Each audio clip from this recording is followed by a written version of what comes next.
Hello friends, दीपक Bhardwaj classes में आपका स्वागत है। इस लेक्चर की इस सीरीज़ में हम भारतीय संविधान के बारे में अध्ययन करते हैं। भारतीय संविधान का पार्ट 1 मैंने बनाया था। उस पार्ट 1 का यदि आपने नहीं देखा है, तो उसका मैं डिस्क्रिप्शन में लिंक दे दूँगा। आप वहाँ पे जाके उसको ज़रूर देखना। उसके बाद ये भाग 2 देखना, ठीक है? यदि आपको लेक्चर पसंद आते हैं, तो लाइक करना, शेयर करना तथा इस चैनल को सब्सक्राइब कर लेना ताकि नोटिफ़िकेशन आपको मिलते रहे। ओके फ्रेंड्स, अब हम बात करते हैं अपने अगले बिंदु की। तो पिछले लेक्चर में हमने रेगुलेटिंग एक्ट के बारे में पढ़ा था। रेगुलेटिंग एक्ट जो कि 1773 के अंतर्गत आता है और उसकी हमने कुछ विशेषताएँ पढ़ी थी। 5 से 6 के लगभग उसकी कुछ विशेषताएँ थी। तो आप ना जो इसका प्रीवियस लेक्चर है भाग फर्स्ट वो ज़रूर देखना, वहाँ से आपको पता लग जाएगी रेगुलेटिंग एक्ट क्या है, उसके बाद की हम बात करते हैं। लेकिन उसका एक पॉइंट मैं यहाँ पे डिस्कस करता हूँ कि रेगुलेटिंग एक्ट जो 1773 था, उसके अंदर किया क्या था ब्रिटिश सरकार ने? उसकी एक विशेषता ये थी कि जो ईस्ट इंडिया कंपनी थी, ये एक तरह का बिचौलिया था भारत और ब्रिटिश सरकार के बीच में, ठीक है? तो ईस्ट इंडिया कंपनी को ब्रिटिश सरकार क्या करती थी, 20 साल के लिए लाइसेंस देती थी। उनको कहती थी ठीक है आप 20 साल के लिए राज करो, 20 साल के बाद हम क्या करेंगे, अलग उनका एक्ट आएगा और वो उस हिसाब से उनको जो भी करना है, जो भी प्रावधान करने हैं वो करेंगे। तो हर 20 साल के बाद एक उन्होंने एक्ट पास करना शुरू कर दिया। वो उस एक्ट को उन्होंने नाम दे दिया चार्टर एक्ट।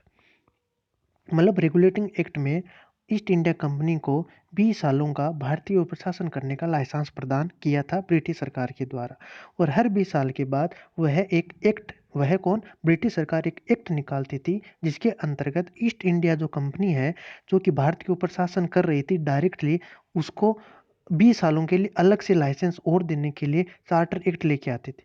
तो अब कौन-कौन से चार्टर एक्ट आए हैं, कब-कब आए हैं, कौन-कौन से इम्पोर्टेंट है उनके बारे में हम अध्ययन करते हैं। तो सबसे पहले तो हो गया रेगुलेटिंग एक्ट, यह भी एक चार्टर एक्ट ही है। आप इसको चार्टर एक्ट ही मानना। रेगुलेटिंग एक्ट 1773 में आया था। तो ये चार्टर एक्ट हो गया एक, तो इसके अंदर क्या किया था कि 20 सालों के लिए जो ईस्ट इंडिया कंपनी है, इसको लाइसेंस दे दिया था भारत के ऊपर शासन करने के लिए। सेकंड चार्टर एक्ट आता है 20 सालों के बाद, 1793 के अंदर चार्टर एक्ट आया। उसके बाद कब आएगा? उसके बाद 1813 में आएगा। अच्छा, उसके बाद कब आएगा? उसके बाद 1833 के अंदर आएगा और लास्ट जो चार्टर एक्ट है वो कब आएगा? वो आया 1853 में। 1853 के बाद कोई चार्टर एक्ट नहीं आया। इसका मतलब क्या है? जो 1813 का चार्टर एक्ट है, ये अंतिम चार्टर एक्ट था। अब कुछ इंपॉर्टेंट चार्टर एक्ट के बारे में अध्ययन करते हैं। जैसे कि सबसे पहले जो 1833 का चार्टर एक्ट है, ये इंपॉर्टेंट है। ये इम्पोर्टेंट क्यों है? अभी आपको पता लगता है। 1773 के लगभग क्या हो रहा था कि सिर्फ़ 3 बड़ी-बड़ी रियासतें थी, वही ब्रिटिश सरकार के अंतर्गत थी। कौन-कौन सी थी? एक तो बंगाल था, जो कि बहुत ही इम्पोर्टेंट था उनके लिए, बंगाल हो गया, एक मद्रास हो गया और एक बॉम्बे हो गया। ये 3 रियासतें बड़ी थी, तो उन्होंने 1773 में क्या किया था कि इस पूरे को बंगाल मानकर और बंगाल का गवर्नर जनरल निकाला था। तो 1833 के अंदर क्या हो गया कि लगभग जो भारत है, उसके ऊपर ब्रिटिश सरकार का शासन हो गया था। तो उन्होंने क्या किया कि जो बंगाल का गवर्नर जनरल है, बंगाल का जो गवर्नर जनरल था, उसका पद नाम चेंज करके उसको भारत का गवर्नर जनरल बोल दिया और जो बंगाल का अंतिम गवर्नर जनरल था, बंगाल का जो अंतिम गवर्नर जनरल था, उनका नाम क्या था? Lord Bentinck. Lord Bentinck. Bengal का अंतिम गवर्नर जनरल कौन थे? Lord Bentinck. तो लॉर्ड बेटिंग को उन्होंने भारत का प्रथम गवर्नर जनरल बना दिया। तो भारत का जो प्रथम गवर्नर जनरल है, वो कौन हो गया? Lord Bentinck. तो यहाँ से 2 क्वेश्चन बने। कौन-कौन से बने? पहला क्वेश्चन तो ये बना कि बंगाल का अंतिम गवर्नर जनरल कौन था? है ना? गवर्नर जनरल ऑफ बंगाल, अंतिम last governor general of Bengal, last governor general of Bengal, last governor general of Bengal कौन है? लॉर्ड बेटिंग, लॉर्ड बेटिंग, ठीक है। सेकंड क्वेश्चन यहाँ से ये बना कि भारत का प्रथम गवर्नर जनरल कौन है? भारत का प्रथम गवर्नर जनरल, तो भारत का प्रथम गवर्नर जनरल, तो भारत का प्रथम गवर्नर जनरल कौन हो गया? लॉर्ड बेटिंग, ठीक है। यहाँ से आप ये 2 बातें ध्यान रखना 1833 के चार्टर एक्ट के द्वारा। उसके बाद जो भारत के अंदर ब्रिटिश सरकार शासन कर रही थी, किस स किस हिसाब से शासन हो रहा था ईस्ट इंडिया कंपनी के through. East India company Bharat के अंदर क्या-क्या कांड कर रही थी, क्या-क्या वो उल्टे-उल्टे काम कर रही थी, किस प्रकार से जो भारत की जनता है, उसके ऊपर वो अत्याचार कर रही थी। ये जो सारी बातें हैं, ये ब्रिटिश सरकार के पास पहुँच रही थी, ठीक है। तो उसके बाद एक्ट आया 1853 का चार्टर एक्ट। तो इस 1853 के चार्टर एक्ट में ब्रिटिश सरकार ने क्या कहा? ब्रिटिश सरकार ने किया कि जो ईस्ट इंडिया कंपनी है, उसको कहा कि आप राज कीजिए, आप भारतीयों पर राज कीजिए, शासन कीजिए, जब तक कि कोई अलग एक्ट लेके नहीं आ जाए।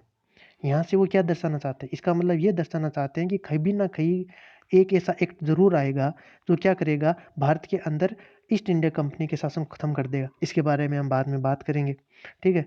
अब इसकी कुछ विशेषताएँ, उनमें से एक विशेषता यही थी कि उन्होंने क्या किया था कि ईस्ट इंडिया कंपनी का जो हर साल 20 सालों के लिए जो उनका लाइसेंस रिन्यू हुआ करता था, उस लाइसेंस को उन्होंने 20 साल के लिए रिन्यू नहीं किया और उन्होंने कंपनी को ये कहा कि आप भारत के ऊपर शासन कीजिए जब तक कि कोई अगला एक्ट ना आ जाए।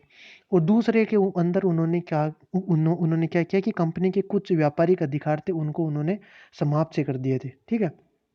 यहाँ से उन्होंने एक पॉइंट और निकाला। क्या निकाला? कि आपके एक क्वेश्चन आ सकता है कि भारत के अंदर ब्रिटिश सरकार का डायरेक्ट शासन कब हुआ था? तो वो तो हम बाद में पढ़ेंगे। डायरेक्ट शासन तो 1858 के अंदर हुआ था, ठीक है? ये क्वेश्चन आपको ये इस प्रकार से घुमा के पूछ सकता है कि भारत के अंदर ब्रिटिश शासन का डायरेक्ट शासन का बीज कब बोया गया? या फिर ये मान लो कि कंपनी का शासन समाप्त होगा, कंपनी का शासन समाप्त होगा, इसका बीज कब बोया गया? तो इसका बीज बोया था 1853 के चार्टर एक्ट के अंदर। आप देखो ना, 1853 के चार्टर एक्ट में ही उन्होंने क्या किया कि जो 20 सालों के लिए कंटिन्यू जो कंपनी का अधिकार रिन्यू हो रहा था, उसको उन्होंने 20 साल के लिए रिन्यू नहीं किया, ठीक है? अब हम बात करते हैं 1858 की। तो 1858 अब 1858 में ऐसा क्या हुआ? आपको पता ही है 1857 के अंदर क्या हुआ था? 1857 में क्रांति हो गई थी। तो 1857 में क्रांति हो गई और जैसे-तैसे भारत के ही जो कुछ विशेष राजा थे, उनकी सहायता से उन्होंने क्या किया था, 1857 की जो क्रांति थी, उसको उन्होंने दबा दिया था अंग्रेज़ों ने। और फिर ब्रिटेन की रानी ने 1858 के अंदर एक एक्ट पास किया, जिसको उन्होंने नाम दिया भारत शासन अधिनियम। भारत शासन अधिनियम नाम दिया उन्होंने। किसको नाम दिया? भारत शासन अधिनियम। 1858 में जो 1858 में जो एक्ट आया था, जो अधिनियम आया था, उसका नाम दिया उन्होंने भारत शासन अधिनियम। अब इस भारत शासन अधिनियम के अंतर्गत इसकी कुछ विशेषताएं हैं, जिनके बारे में बात करते हैं। तो देखो 1853 के अंदर क्या हुआ था कि जो बीज बो गया था ना, किस चीज़ का बीज बोया था? कंपनी के शासन को समाप्त करने का। कंपनी के शासन को समाप्त करने का जो बीज है, वो 1853 के चार्टर एक्ट में बो गया था। ये आपको क्वेश्चन भी आ सकता है कि बीज कब बोया गया? या फिर ये मान लो कि 1853 के अंदर कंपनी के शासन के समाप्त होने का बीज बोया गया। आप ध्यान रखना इस बात का, ठीक है? तो तो पहली विशेषता क्या हो गई कि 1858 के अधिनियम के अंदर जो कंपनी है, तो कंपनी का शासन को क्या कर दिया? समाप्त कर दिया। पहला पॉइंट। दूसरी विशेषता क्या है इसकी? दूसरी विशेषता ये है कि जो ब्रिटिश ताज है, उसके अधीन कर दिया डायरेक्ट, किसको? भारत के शासन को। तो यहाँ से आपके क्वेश्चन पूछ सकता है कि भारत के ऊपर जो ब्रिटिश सरकार का शासन था, वो डायरेक्ट कब होगा? तो डायरेक्ट हुआ 1858 के अंदर। देखो, वैसे ब्रिटिश का ही अधिकार था, ब्रिटिश सरकार का ही अधिकार था भारत के ऊपर, लेकिन वो इनडायरेक्ट था। इनडायरेक्ट कैसे था कि ईस्ट इंडिया कंपनी थी, वो बिचौलिया था। ईस्ट इंडिया कंपनी के एजेंट की तरह कार्य कर रही थी भारत के अंदर, और ब्रिटिश सरकार भारत के ऊपर इनडायरेक्टली शासन कर रही थी। लेकिन 1858 में उन्होंने क्या किया कि जो कंपनी थी, मतलब जो बिचौलिया था, जो एजेंट था, इसको उन्होंने हटा दिया। इसको उन्होंने हटा दिया और कहा कि आप घर जाओ, अब हम देखेंगे यहाँ का कार्यकाल। अब भारतीय ऊपर ये शासन करने के लिए कोई तो विशेषता होनी चाहिए, मतलब कुछ ऐसा भाग या विभाग होना चाहिए जो भारतीय क्रियाकलापों को देखे। जैसे कि राजस्थान में देख लो, भारत के संदर्भ में देख लो, जैसे कि नीति आयोग है। अब ये नीति आयोग क्या है? भारत का ही तो अंग है, लेकिन ये नीतियों से संबंधित जितने भी कार्य होते हैं, वो नीति आयोग ही तो देखता है। तो उसी प्रकार से वो क्या किए, उन्होंने क्या किया कि ब्रिटेन के अंदर, मतलब लंदन के अंदर उन्होंने क्या किया, इंग्लैंड के अंदर उन्होंने एक विभाग बनाया, ठीक है? और उस विभाग का नाम रख दिया उन्होंने कि जो भारत के क्रियाकलाप है, या फिर जो भारत के जो मामले हैं, उनके संदर्भ में ये कार्य करेगा विभाग। तो भारत के मामलों का विभाग का गठन कर दिया। उन्होंने कब किया था ये गठन? 1858 में किया था। तो 1858 के भारत शासन अधिनियम के अंतर्गत इंग्लैंड के अंदर एक विभाग की रचना की गई, जिसका उन्होंने नाम रखा भारत के मामलों का विभाग, ठीक है? अब उन्होंने इस भारत के विभाग को संचालन करने के लिए इसका एक अध्यक्ष पद नियुक्त किया गया। उस अध्यक्ष का नाम रखा उन्होंने भारत सचिव। भारत सचिव, उस अध्यक्ष का नाम क्या रखा उन्होंने? भारतीय सचिव। अब एक बात का ध्यान रखना कि सचिव को वहाँ पे मंत्री भी बोलते हैं। उनके लिए मतलब जो यूरोपियन कंट्रीज़ है ना, तो यूरोपियन कंट्रीज़ के लिए सचिव और मंत्री एक ही पद है। जैसे कि भारत के अंदर मान लो कि इंग्लैंड का सचिव आया, किसी भी पद का मतलब कोई भी आयोग है या किसी भी चीज़ का कोई सचिव आया, तो उसकी जगह वो अखबार में यदि मंत्री भी लिखा हुआ है तो वो एक ही बात है। क्योंकि भारत में मंत्री अलग है, सचिव अलग है, लेकिन यूरोपियन देशों में सचिव और मंत्री का जो पदभार होता है एक ही होता है। तो उन्होंने क्या किया, अध्यक्ष के रूप में जो भारत मामलों का जो विभाग बनाया गया था, उस भारत के मामलों के विभाग का भारत सचिव पद उन्होंने सृजन कर दिया गया। ठीक है? तो ये आप ध्यान रखना 1858 की कुछ महत्वपूर्ण बातें हैं। अच्छा, एक बात आप ये पूछ सकते हैं कि 1857 की जो क्रांति हुई थी, उसका महत्वपूर्ण कारण एक तो कारतूस वाला था। अच्छा, एक और उनका महत्वपूर्ण कारण कारतूस के बाद यदि कोई महत्वपूर्ण कारण था 1857 की क्रांति होने का, वो था लॉर्ड डलहौजी। लॉर्ड डलहौजी तो था मेन कारण। अब ये लॉर्ड डलहौजी ऐसा क्या किया था उसने हड़प नीति लेके आया था। हड़प नीति लेके आया था। अब ये हड़प नीति क्या होती है? हड़प नीति होती है गोद निषेध नीति। तो सर ये गोद निषेध नीति क्या होती है? तो गोद निषेध नीति ये होती है कि यदि किसी के पास मतलब कोई राजा है, उसकी अपनी कोई संतान नहीं है, उसकी अपनी कोई संतान नहीं है, तो वो किसी और की संतान को गोद ले नहीं ले सकता। किसी और की संतान को गोद लेकर राज्य नहीं कर सकता। और वो जो राज्य था वो क्या होगा, फिर डायरेक्ट कंपनी के अधिकार में चला जाएगा। आपको पता है ये जो झांसी है, झांसी का अधिकार उन्होंने इसी तरह लिया था, है ना? तो इस प्रकार एक तो अब ये कौन था? ये था भारत का गवर्नर जनरल। ठीक है, भारत का गवर्नर जनरल था। ठीक है, तो यहाँ से उन्होंने क्या किया, किन्होंने? ब्रिटिश सरकार ने।